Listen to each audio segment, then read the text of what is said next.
First, to get started, don't be sitting on the seat. Lean in to do the work. Take your fob, leave it on the seat. You're gonna take this rocker panel that's next to the driver's left ankle and you're gonna pop it straight towards the passenger side. You don't need to remove the door sill, some people do. And you just kind of reveal the 10mm socket. That's all you got to do. Just enough, peel it back.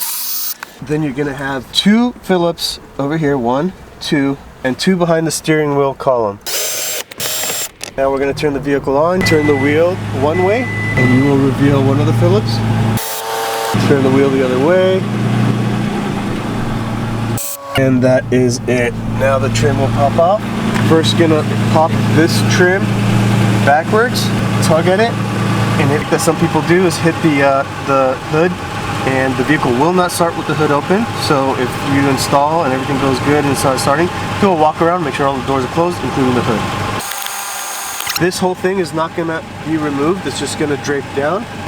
We can turn the vehicle off now. These are 2 halves. You're gonna pop this off. Start off by pulling the bottom. Okay, you don't need to tilt the steering wheel and move it. Wherever it's at is good. And then the second half. Alright, a little bit at a time. Okay, don't be scared, give it a tug. This is how we're gonna work and do the installation. Everything that we need to do is gonna be right here where the BCM connector is where our harness is gonna go into, and the ignition, we'll show you that in a second. In the kit, you're gonna have the remote starter harness. Depending on your vehicle, the harness that could do many vehicles. In the instructions you'll see, but usually when it's tied like this, it means you're not gonna be using these connectors here. You can't mess these up, these only go one place. So this is gonna be your BCM, which is located right here. The little tab over here, the tab's on this side. You push it, and then your finger on the other side has to grab the lip of the connector. Do not pull on the wires. You can use 2 fingers from 2 hands, like this. One pushes the tab, and the other one pulls out if you need more leverage. So this luckily came out easily.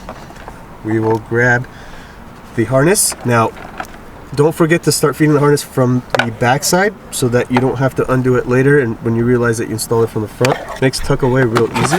Let's go ahead and do that. So we'll feed it back here and come out somewhere over here, because this is where we're gonna zip tie your remote starter. It's a nice little empty spot here. It's good. We're going to intercept the OEM side connector of the BCM that we took out, put it into the remote starter harness, then go back in with the T harness from the connector on the remote starter. Okay, clicks are good. Make sure everything is snug. Do not tug to test on the wires. Then the next thing we're gonna do, easy, there's only 2 connectors, BCM and the ignition. So the ignition, we're going to feed it from the back side. So it is located, again, there's only, every connector is different. You can't mess it up. You just have to hunt for it. You can't grab the round one. You'll intercept the ignition OEM side, put it into the T harness that you got, and then go back in with the T harness. Okay? Plug it back in. If you get a chime like that, that's okay. The rest of the harness is going to be plugging into your remote starter. Going to program the remote starter because we're pretty much done with the harness side. What we're going to do is we're going to find the 4-pin data link without the tab, the key. So it's just going to be this guy. Okay? We're going to hold down the programming button as we plug them in. The lights are going to cycle to blue, red, blue, yellow.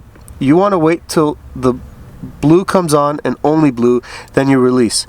Not the first blue that pops up when you first plug it in. But after cycles through some colors, then you see blue by itself again, that's when you'll let go. So let's go ahead and do that. So I'm holding down the button. Okay, I plug in the data link, /power.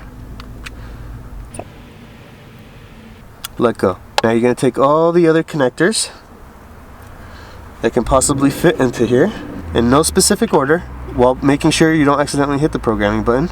And if you do, just unplug this guy to start all over again, no big deal. So plug them all in. Again, always make sure your key is nearby or else you have to start over again. You got your red connector, you got the white connector, and this bigger beige connector going in here. This guy is not used, okay? And neither is the A that's tied up. Now that we've done that, we're gonna push the ignition 2 times, and then we're going to wait. 1, 2. So when you push it 2 times, what's going to happen is your blue light starts blinking. You're going to push it for a 3rd time and it should turn off. It means it's been programmed. And that's it. You're done with the remote starter installation and programming. We're going to go ahead and test this. Now that we're outside the vehicle, before we do put everything back together, we're going to go ahead and test it, make sure it works. So here's my key fob. I'm going to go ahead and push it 3 times and it should start the vehicle. So 1, 2, 3. And you just want to wait a couple seconds. You're going to see it turn on its own. Just hang on. Here it goes. And there it is. Whoop-am. Nice and clean. No one's inside the car. It turned on just like that. So now to turn it off, all you got to do is literally the same exact steps. So 1, 2, and 3. And it should turn off just like that.